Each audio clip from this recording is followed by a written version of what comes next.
Hello everyone.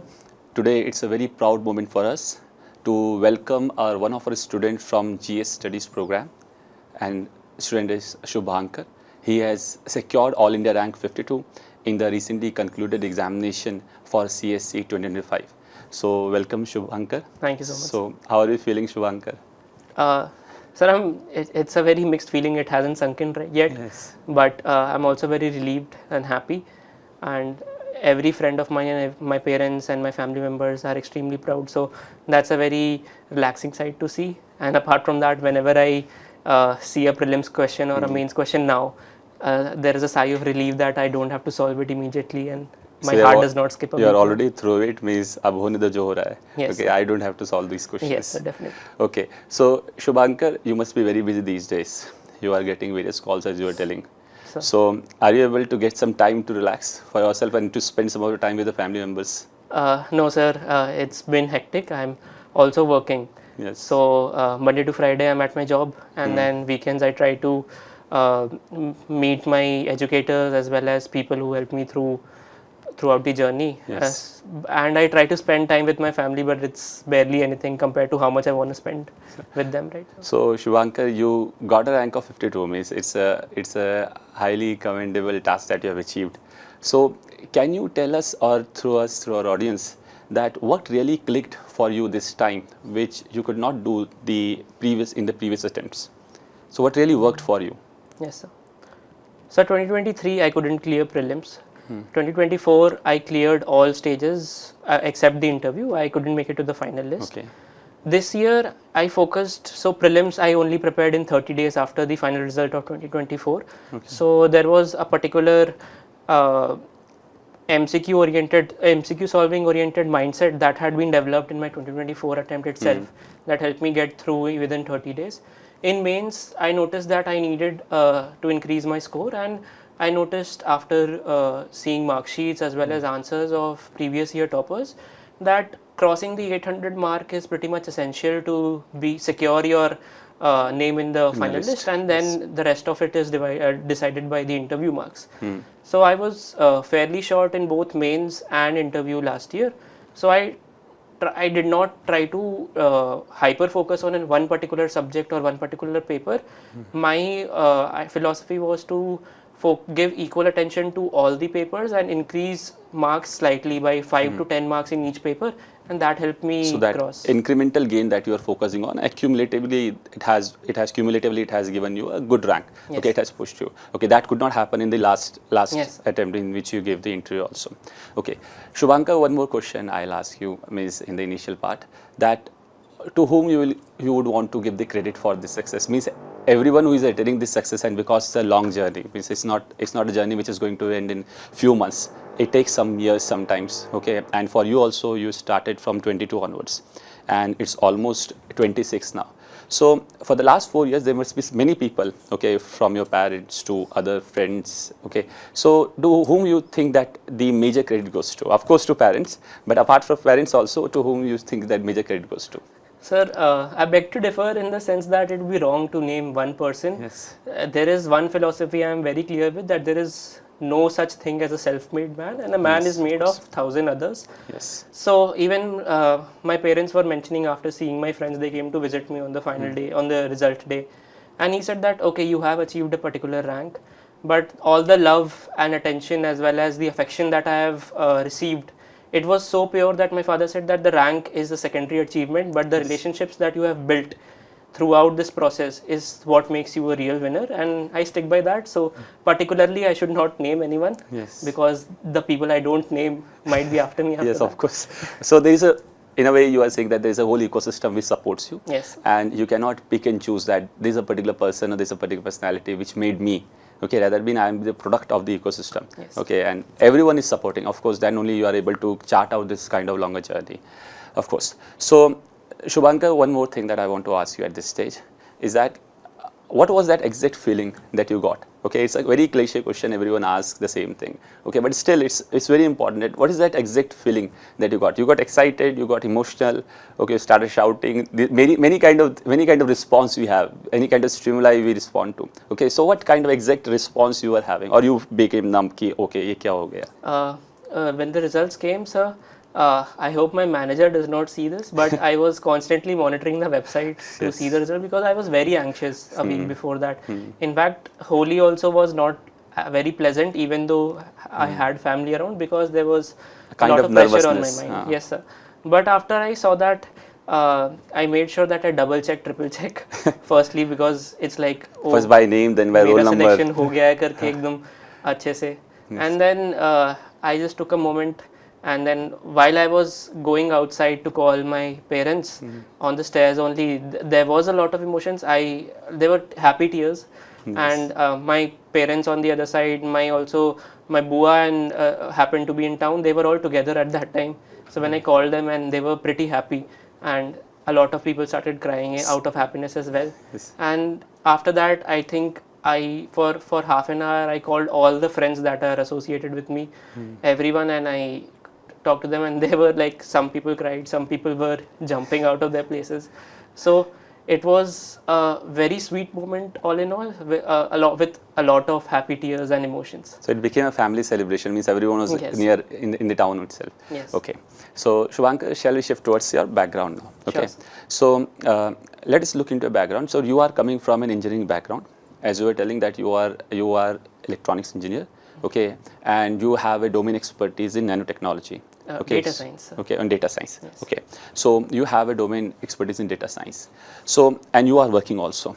So what prompted you to have this kind of shift from a pure engineering background to go towards a kind of field which to enter itself you have to get exposed to various kind of humanities wale subject, okay, geography, science of course there, geography, economy, history, polity, all these things you are reading all together. So what prompted you first, and secondly, was it challenging or you were thinking okay manageable tha, itna mushkil nahi tha? So I'll firstly begin with the challenging part. Yes. So when I decided that I'll go to how I decided, but when I decided that I'll give civil services, my father, since he's himself in the services, said, "Who is the president of India?"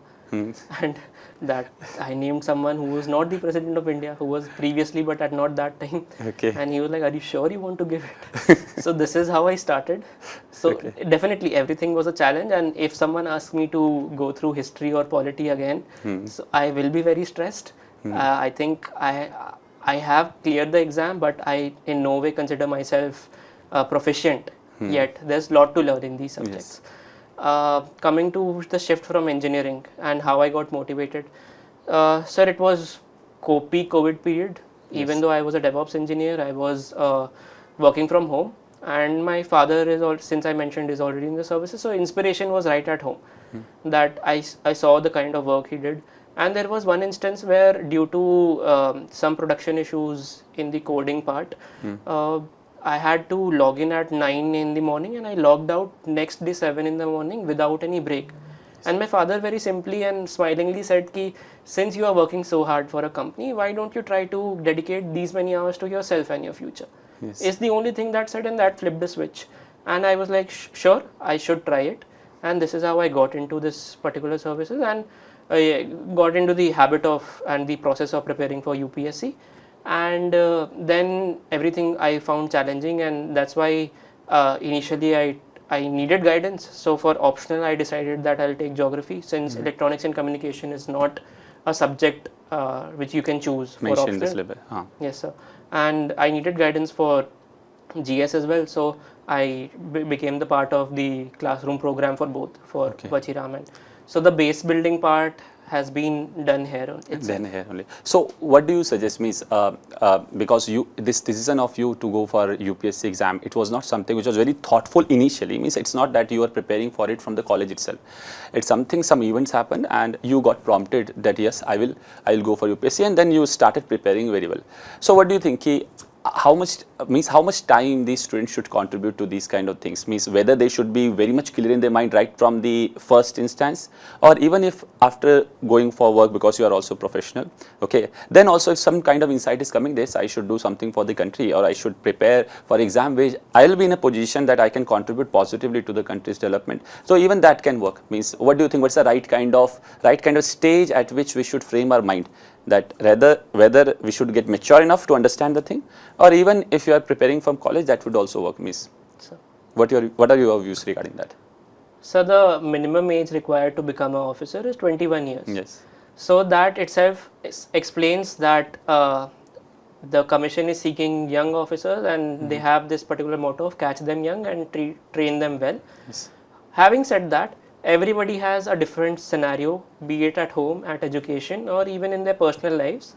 And it is completely that I would say that since the age limit is 21, so there is no set maturity level. Okay. Someone of my maturity level might be just 18 years old, depending on their situation. Yes. So it is definitely, I think, one should go with the flow, and if someone decides early on in their lives, then it is completely okay to prepare from college and go for the services. And if someone like me who while working discovers this path and sees how prestigious and powerful and impactful this particular line of work is, then that also is a decision that should be taken, because after all the country needs people to learn this particular skill set and do well on the ground. So, okay. So you were telling me that you were working earlier and then later on you shifted. Okay. So when you prepared for the exam, were you working at the same time also, or you left the job for the time? Before 2023, I think a few months ago, before the prelims, I quit my job. And right now where I'm working, I actually took this job after my interview got over, because after last year's setback of not making to the finalist, I was on the fence about whether I will make it or not, because it's very unpredictable. So I had filled the 2026 prelims form as well, and I had decided that if I have to appear for the next year examination, this year examination, I'll make sure that I am also a productive part of the economy, and while working I'll try to appear, because for the relentless years which I did at home, I had built quite a extensive base of knowledge which will allow me to work side by side. Otherwise, I'll be very honest to admit that I did not have it in me to be working side by side and take this exam. For me and my intellect, it required, I think, sole preparation. No, definitely, there is no question on your intellect and your knowledge. Okay, so that has been proven in the exam. But the point is that just tell me one thing, that what kind of things didn't work for you last year, because you are saying that unfortunately you could not get in the list last year, and this time you are with a very good rank. So what kind of things you ignored somehow, willingly or unwillingly, okay, and what kind of thing you focused on this year that worked for you? Means, are you able to make that distinction, means from the last year to this year? So what kind of qualitative improvement you have made? Yes. So can you tell us on what areas you worked on? Yes, sir. So last year when I took mains, my answer writing as well as most of the content and structure preparation happened between prelims result and mains. So those 3 months were the only practice I had for everything, and even towards the end, before the exams were approaching, I was not able to complete my papers. Somehow I completed all the papers on the main days. Okay.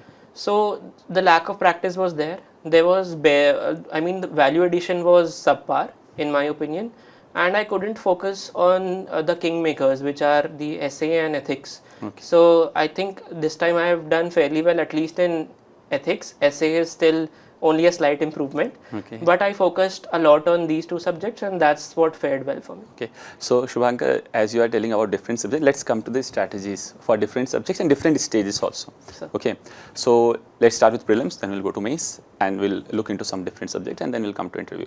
So just tell us about what was your strategy about prelims, because prelims you cleared last year also and this year also, and over time period prelims is becoming a bit dicey, and many people having this kind of impression about prelims, that it's not only about 1 year current affairs. Okay, so 2-3 years cumulatively work for you. Okay, and you have to have that kind of long sight for prelims. Okay, so what kind of things that you focused on prelims, so that back to back you are able to clear the prelims? Okay, so what was your prelims strategy? Yes, sir. Sir, I to some extent disagree with 2-3 years current affairs perspective, because if it is 2-3 years current affairs perspective, it has technically become static. Yes. Because everything that is in news is originating from either, for example, if I take the example of polity, everything is originating from the constitution and the governmental setup, as well as the local body setup and the administrative setup that we have. And then there are news items that offshoots from these base subjects. Yes. So it is mostly one line of extra news, and even if we notice the articles, It is mostly explaining the constitutional provisions that a particular article says this, a particular function of a particular office is something like this. So I focused a lot on static, polity, economy, geography. These were my strong subjects, and I was a little hesitant in history, but I made sure that I still try to cover it. However, I won't say that my history is that good, but luckily the weightage of history has reduced in the past 2 years, so that worked in my favor. And that's not going to be consistent, it will be reduced Yes, sir. weightage So only. we should not take it for granted for sure. And apart from that, being from a science background, my science and technology was, the understanding was there. So for that, I relied on current affairs because that's current affair oriented. And since geography was my optional, so environment and mapping was something that came to me naturally. And I made sure that at least 3 revisions of these core subjects from my resources. I couldn't ever develop a proper habit of reading newspapers. I am much more to stay informed. I do refer to newspapers, but it is on the app and I just go through the headlines. And that's for general awareness. I never used it for preparation. So monthly compilations we get a lot. I also used of various institutes including Vajiram, where not the recitals, so towards the end they give a compilation. The yearly compilation. I definitely refer to that in 2024 and even this year. So that worked for me, but that is addition. And even in these recitals or the magazines, one need to notice that there is why in news, and then there is a whole background of why this matters, and that's completely static. So the resources I focused, and the second step to this strategy was to give mocks. I did not overdo it, but I made sure, like last year I only had 30 days to clear 2025 prelims. In that span also I gave at least 12 to 13 full-time mocks, all the open simulators and everything. I kept a table online.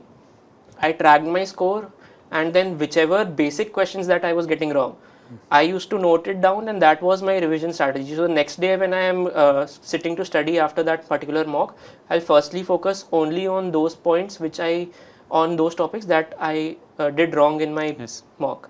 And I think it is just revise, repeat, improve. So you are, in a way, you are saying that you, firstly, the part of my question, that you are saying that impression that we have to have we have to be a pura repository of information. Okay, we have to read the current affairs for last 2-3 years, and that makes a humongous task to ace the current affairs. That is something which is wrong. Okay, if you are good with your static, you will be able to better understand the current affairs, and they are bits and pieces, some parts of that, some simply a normal extension to that. Okay, so you don't have to be worried too much about the current affairs beyond a point. Okay, first thing. And secondly, you are saying that the strategy related to your prelims was that you used to have a revision first, minimum 3 revision you are saying, and then after that you used to practice mock test, and then again back and forth you used to move, so that whatever you learned in mocks, that you are able to properly get from the static notes also. Means you are able to apply the mind in towards that direction, why this particular basic thing was wrong from my side. Sir, I also missed a very integral part.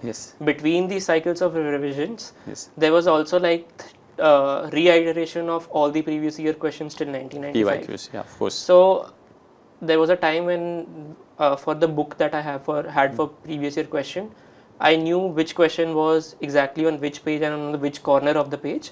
So I had to actually for 2025 buy a fresh book so that I don't do it by the memory of where it is and mark the option.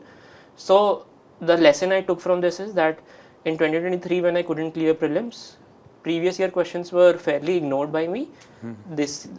But both the years when I was well versed with the previous year questions, I was always able to score 100 plus in GS. Okay, so means PYQ, mock tests and continuous revision, that is what is the fodder that is required for clearing the prelims. And anything above than this is something which is simply a hype. Means if you are not doing these stuff and you are doing everything else, means you have not done anything. Okay, so that is what is prelims. And just tell us something about mains also. Firstly, just tell us about what is the general strategy about mains, then I'll ask you about some particular subjects which are usually the doubts in the mind of the aspirants. So just tell us about some of the general strategy about mains. Sir, I like to quote my father about these. Ever since after I cleared 2024 pre, he just said that consider this thing as a cricket match. There are 120 balls, which are the questions across all people. You have to, even if you are getting a single run in few of the balls, you have to play all the 120 balls. You cannot have a dot ball. So one thing was embedded in my mind since the first day, ever since I qualified pre, was that I need to complete the paper. Yes. So first and foremost, I think paper completion should be considered, and that can only be brought about from constant writing practice. Other than that, if one is gifted and they can complete the paper the first time they see, but for someone like me, I had to give mocks, I had to write a lot of PYQs and understand that while reading the question, how your hand should automatically start writing on the paper is a skill that you need to go through the rigorous process of mains. Then secondly, I approached subject wise.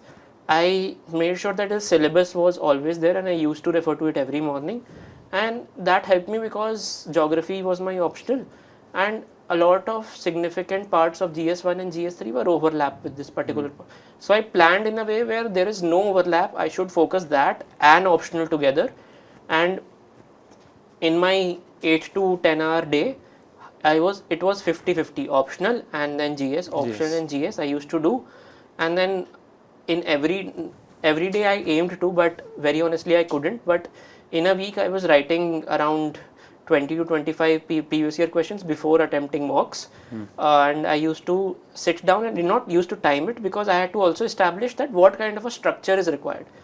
So mains is just not about information, it's how you present it on paper. And I focused a lot on presentation as well as delineation of various subparts that a particular question deals with. And I think that clarity makes the job of the examiner easy, that is very rewarding for you. So these basic things were clear and I scored 770 marks. It was 40 marks above the cutoff last year. Not enough to get me in the list, but for the I'm still proud of it in many ways because in the 3-month span that I prepared for, I did not expect that I will be clearing mains. But it was still a good margin through which I cleared. And I knew that now I am not on level 0 and I just need to build on top of this to get through the 800 marks. So in a way you are saying that even before you practice the mock test, you are PYQ ready. Okay, so you already practice PYQ by yourself, and means you are not directly going blank in practicing mocks. Okay, so let's come to the subject-wise studies. So some of the subjects, some of the topics I'll ask. So for example, if you talk about paper 2, okay, the constitution and governance and IR. So what kind of strategy you had, okay, regarding paper 2, GS paper 2? Sir, to have notes, I relied a lot on artificial intelligence. So ChatGPT I used a lot. And my trick to ChatGPT is very different. So what is your trick? I'll reveal it, sir. First and foremost, I cut off its access from the internet. I had my own source that I had referred to, which were highlighted and which were available. It can be magazines, textbooks, everything. And I uploaded it. And I said that these are your only sources and you cannot ever refer to any particular point outside this.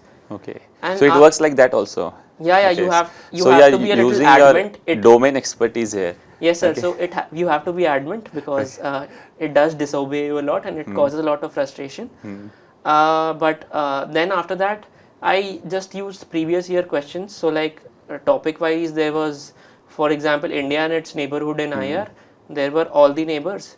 I literally created a prompt which said that talk about the last 3 years happening of between, for example, India and a particular country. What are its impacts? What are the infrastructure and economic ties? Every subheading I had created which can be a possible subheading in the mains question. And then I also said suggest a way forward, suggest the challenges, and then write a conclusion where preferably you can introduce by either a quote of some prominent columnist or the external affairs minister or our honorable prime minister, and I use that vividly across my intro and conclusion. So I was getting ready answered outputs, and I used to also give the command where I said that every subheading should have 8 points, each point should have not more than 10 words, each point should be supported by a 5-word example which should have data from IMF, World Bank or authentic government sources.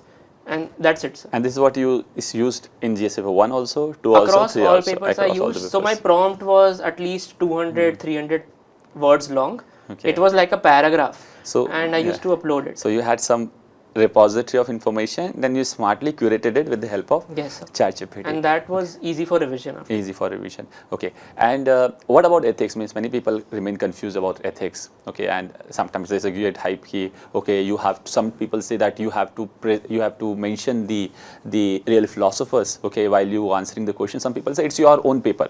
Means no one has the real answer to that. Means what actually, okay, will definitely work. So what is your sense, whether it is our own paper or whether it is something which you have learned and we have to implement that only? Means where you stand in this issue regarding ethics paper? Sir, it's a mix of both. Because the thing is, when you say that it's your own paper, for you to be ethical or for myself to be ethical, there needs to be some humility in accepting the wise knowledge of the philosophers that have been mentioned in the syllabus. And you need to internalize that in you to become that particular ethical person you are trying to be in the ethics paper. So for that, you need a mix of philosophical knowledge as well as your own moral uprightness, and we also need to be real.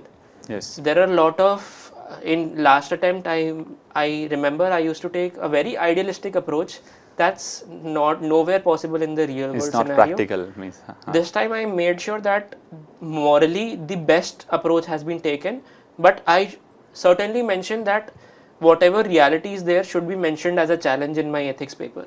So I would say this should be done. However, this may create a problem was the approach I took.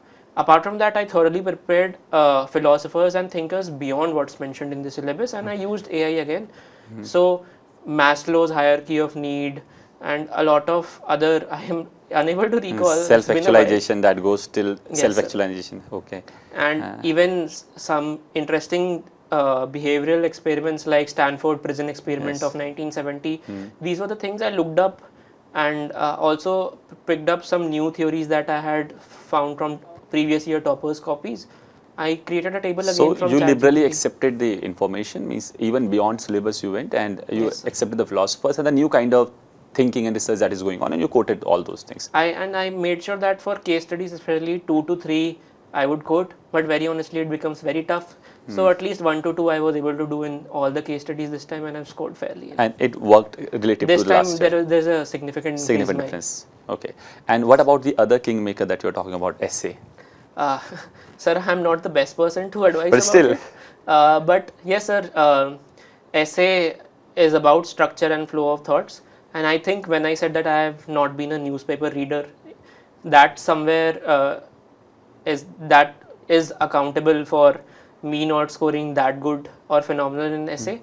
So there needs to be some writing practice. There needs to be clarity of thoughts. Being an engineer, I am way too to the point, and sometimes I don't even explain, expecting the reader to just get what I'm trying to convey, which is not the part of essay. I've seen a lot of brilliant copies, and even a lot of my friends who are brilliant at writing long paragraphs and material, and there is a particular explanation. So it should not be explanation supported by your example supported by your point, but a big point supported by a small example is what worked. Yes. That's why I increased, but I was not able to execute it fruitfully enough to. So you think that there is still a scope to improve Definitely, on sir. essays? Okay.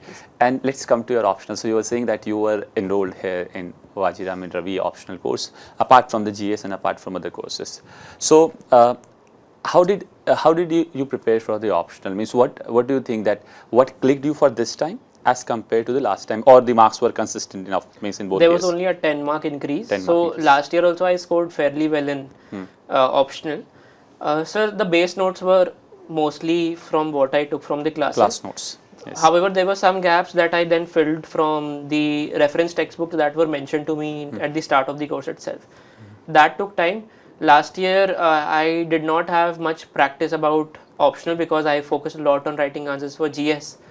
And towards the end, I realized that writing, at least for humanity optional, the answer style should be different than what is expected out of GS. Yes. Where I had cryptic points in GS which were barely a sentence long. In optional, I took the strategy, since the examiner will be also from esteemed professor from that particular subject. Each point should have a two-line explanation, not long, not short. And example thing, I still remain consistent with my ChatGPT trick, and that's how I used a lot of case studies, examples, diagrams in this time's optional, and that's why there was a good increase and I've scored fairly there. Okay, so Shivarpis sir and Rijwan sir must really be proud of you. Okay. Yes. So from the classroom, you have really made them proud. Okay. Now let's come to the next thing, that is the interview guidance.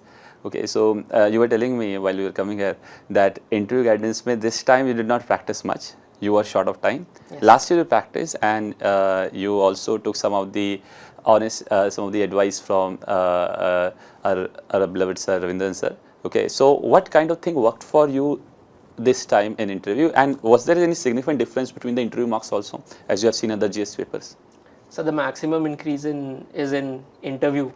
Interview. Okay. So it was around 34 marks that I have increased in interview. Okay. Last year it was towards the end, and I think I over prepared, where I have the philosophy that people say interview is not about knowledge, but I have a different opinion where I say that your knowledge defines your personality, so it's an integral part. It is not everything about your personality, but it is an integral part. Yes. And I think last time I focused too much on the knowledge aspect while ignoring others, and I fared poorly in the interview.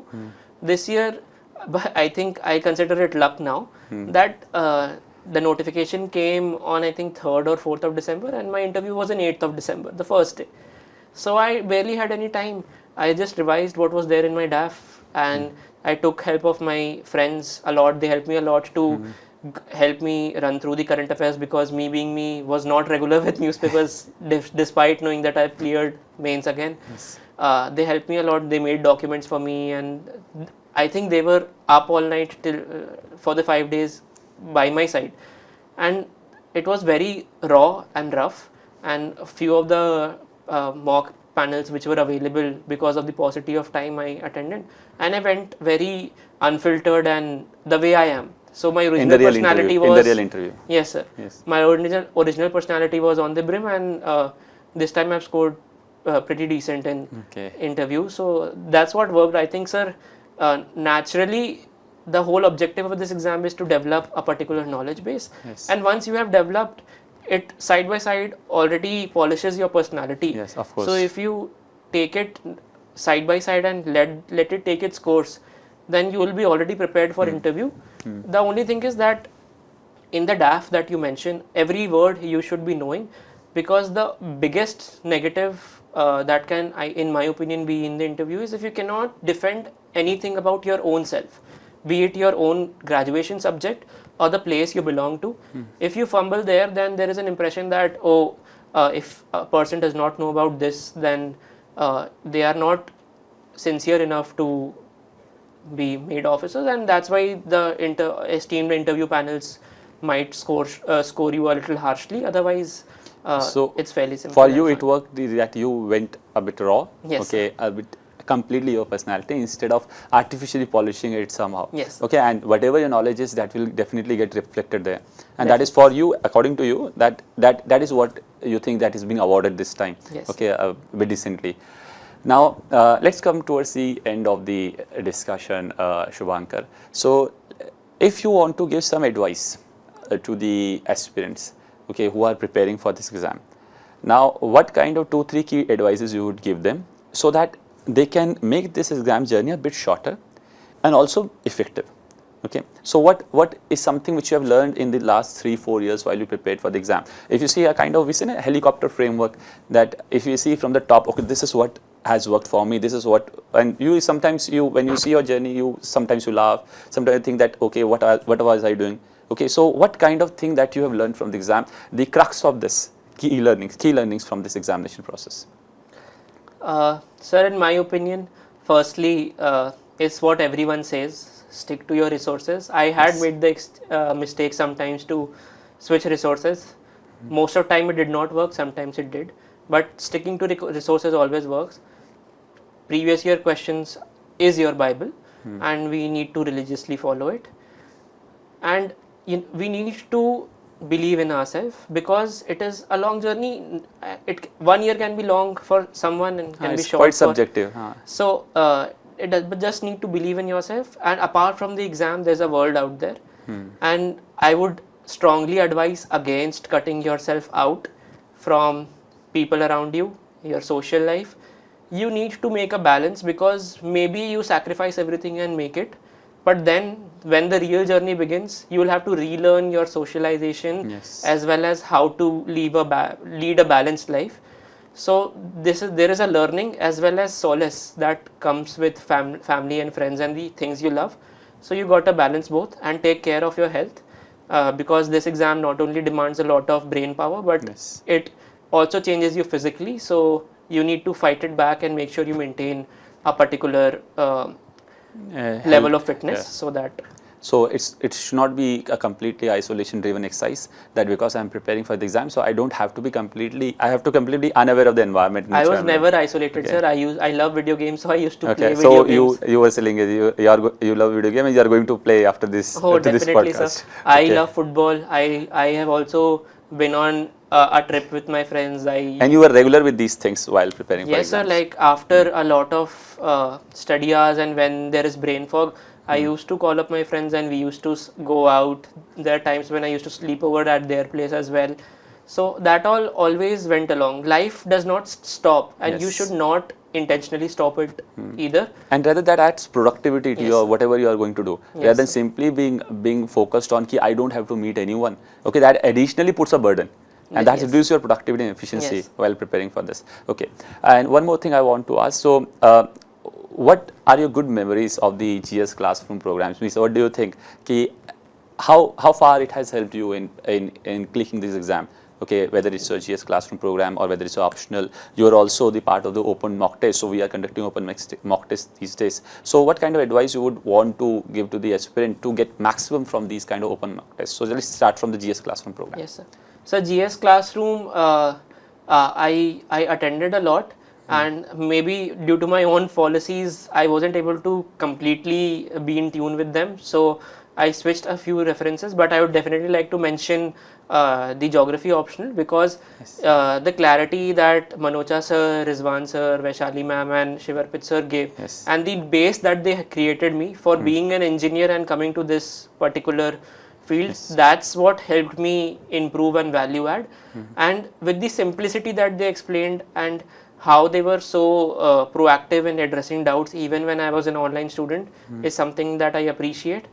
And sir, for Vajiram simulators, I would say that it is definitely, it teaches you the toughness of the exam, but it does not punishes you just because the prelims is tough. So there is a very subtle difference, so you would understand what I'm trying to say. So it tries to be as close as to the As the real exam. Yes. level of questions, and it also follows the same general principle that there's a mix of static. I think 60% static is asked and 40% is from the current affairs. So it's a good mix and a very good training exercise for the real deal.